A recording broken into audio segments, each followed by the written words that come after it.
when we have the idea, when we have the idea of integral Buddhism, then what we are saying is that we can have an approach to Buddhism which includes all kinds of perspectives,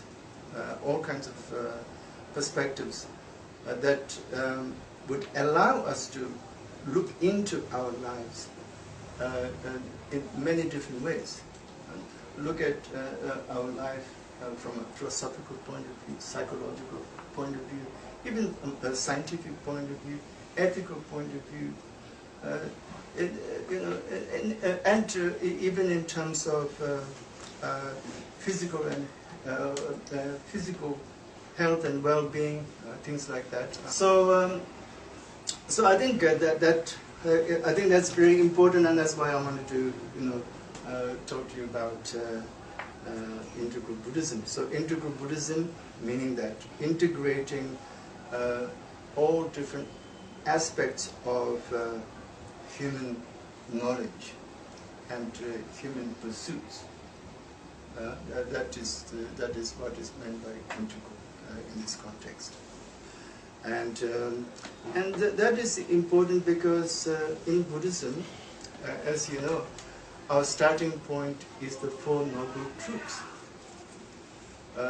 Four Noble Truths. Four Noble Truths has to do with recognizing the suffering, and then trying to look for the cause of suffering, and then knowing that suffering can be suffering can cease, put an end to it, and then there is a path that we can follow to achieve that end, to achieve that goal. So now,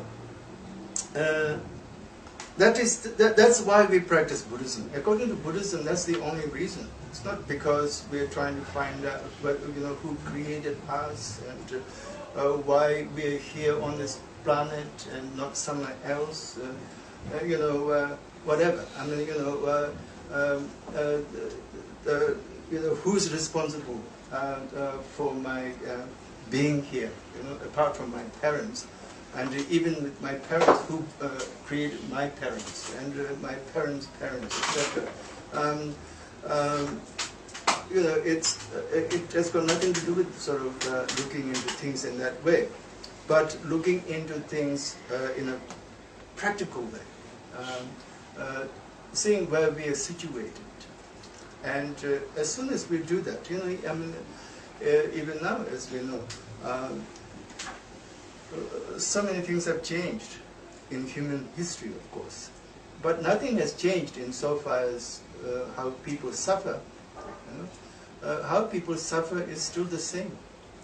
The fact that you don't have to chop wood to make fire, you can just sort of in a semi-sleepy state, sort of in a zombie-like fashion, wandering into the kitchen and turn on your stove and cook something or other. That has not reduced the suffering. How much people suffer in a more advanced countries to how much people suffer in underdeveloped countries and developing countries, there's hardly any difference in terms of psychological suffering. I mean, in terms of physical pain and whatnot, I mean, there would be a big difference. I'm going to talk about that in a minute. But by and large, in terms of suffering, there's hardly any difference. So that was the fundamental thing that drove Buddha himself to search for meaning in life.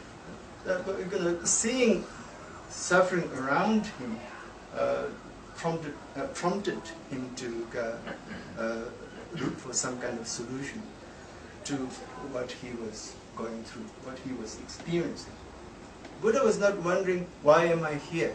You know, he didn't think in that way. He wasn't thinking, why am I here? Who created me? Nothing like that. You know, he saw suffering around him, as it is said. You know, he saw death, he saw sickness, he saw old age. So he saw these things, and that made him think, because he realized that I too, you know, even though he was young at the time, he said to himself, I too will be like these people. You know? I'm going to get old, I'm going to get sick, and I'm going to die. So he thought, well, you know, I have to find some solution to these kinds of experiences.